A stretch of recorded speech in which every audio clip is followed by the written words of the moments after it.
Không dạ. Cần được khỏi à lấy máy chị bạn tô bia lấy. Ô nãy nó căn ở trong rồi. Căn ra.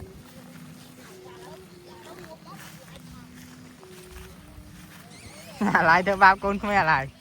Con quay rất khai. Thưa bao con mấy đi buồn đồ. Mà buồn đồ căn khai quả con không mấy đâu. Tôi biết tôi bắt cho có việc hiền lấy. Sụp chất khai ô.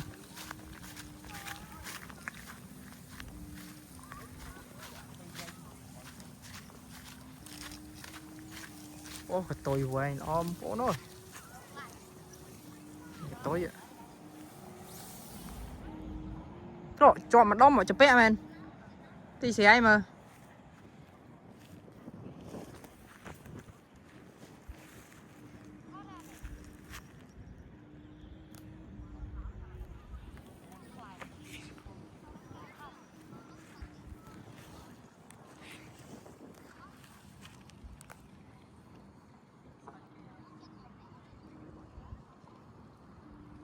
À lên mày chết nha lên. Nó hôn nó mốc á.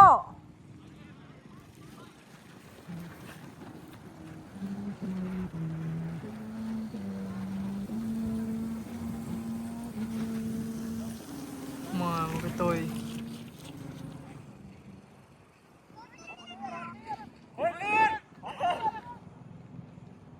Ê!